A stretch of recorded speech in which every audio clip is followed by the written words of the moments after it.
تلك الدار الآخرة نجعلها للذين لا يريدون علوا في الأرض ولا فسادا والعاقبة للمتقين. Baik, kata beliau qala haddatsana Safwan bin Salih qala haddatsana Al-Walid. Ini Al-Walid bin Muslim ya, Ad-Dimashqi, dari Damaskus.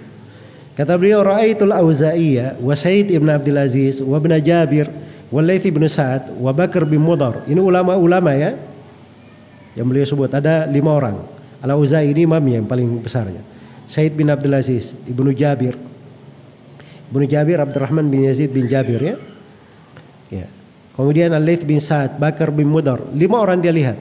Fakanu yusalluna bainat tarawih. Mereka semuanya ini salat antara 2 tarawih.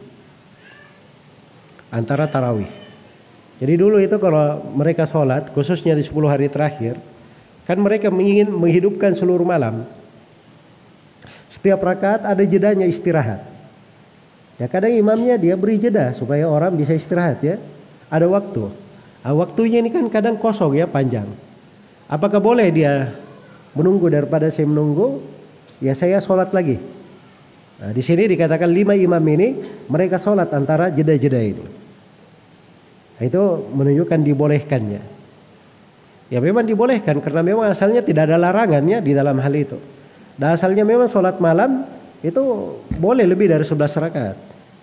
Sebagaimana yang telah kita terangkan. Kemudian hadits yang terakhir kata beliau rahimahullah, haddatsana Qutaibatu qala haddatsana Khalid bin Abdullah. Ini Khalid bin Abdullah Tahan an Khalid Al-Hadda. Ini Khalid bin Mihran Al-Hadda. Itu kadang di Sunan Abi Daud itu dibilang begini. Misalnya kalau haddatsana Qutaibah an Khalid an Khalid. Ya. Kalau di kalangan ahli hadits dia tidak perlu ditafsirkan itu Khalidnya siapa. Karena sudah dikenal. Khalid yang pertama Khalid bin Abdullah Tahan, Khalid yang kedua Khalid bin Mihran Al-Hadda. Al-Hadda itu artinya tukang sepatu. Tahu artinya tukang sepatu? Ya, bukan karena beliau keahliannya tukang bikin sepatu. Tapi karena rumahnya itu di kompleks tukang bikin sepatu. Makanya di kalangan ahli hadits dikenalnya Al-Hadda, tukang sepatu. Maksudnya di kompleks tukang sepatu dia tinggal. Di tempat tukang orang-orang yang bikin sepatu. Melekat ya. Jadi memang kadang gitu ya. Tetangga rumah kita saja begitu ininya, kita bisa dinisbatkan ke sana. Apalagi kalau kita bergaul dengan orang-orang yang tidak benar.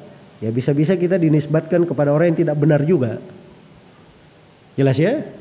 Makanya dari tengah para ulama itu dijaga pergaulan. Dia tidak duduk dengan ahlul bidah, tidak duduk dengan orang-orang yang fasik dengan ini. Sebab itu pergaulan bisa mempengaruhi agama dan hati seseorang. Iya. Dari Abi Ma'syar, an Abi Ma'syarin, Abu Ma'syar namanya Ziyad bin Kulayb Al-Hamdali. Thiqah. An Ibrahim, dari Ibrahim. Ini Ibrahim ibni Yazid An-Nakhai, imamnya negeri Kufah.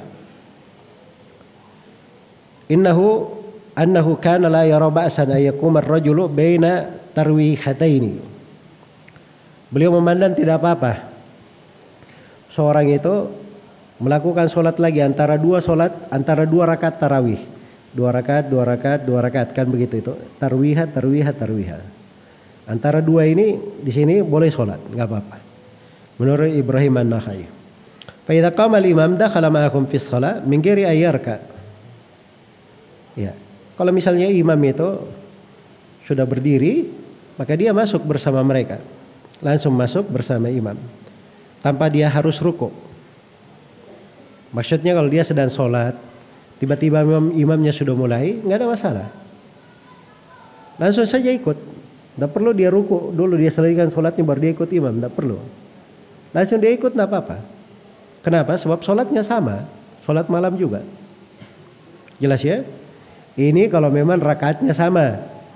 Tapi kalau rakaatnya baru 1, imamnya sudah mulai, dia ikut imam 2, berarti dia jadi ganjil kan begitu. Padahal sholat malam itu asalnya genap-genap kan. Ganjil nanti kalau sholat witir. Baik.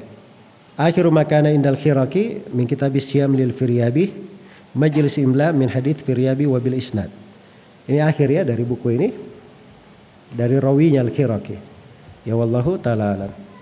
Semoga Allah Subhanahu wa taala mencatat untuk kita semua kemanfaatan dan keberkahan dari apa yang kita baca dari buku ini, dan semoga Allah Subhanahu wa taala memberikan kepada kita semua kemudahan di dalam mengamalkan ilmu yang bermanfaat, dan semoga Allah menganugerahkan kepada kita keberkahan di dalam umur ini, memudahkan kita semua memasuki bulan Ramadan dan menjadikan kita semua sebagai orang-orang yang berbahagia, orang-orang yang berhasil, orang-orang yang beruntung, dan orang-orang yang diampuni dosanya di bulan Ramadan, dimuliakan dengan surga Allah Subhanahu wa taala. Innahu waliyyu dzalik wal qadiru alaih. Wallahu taala alam.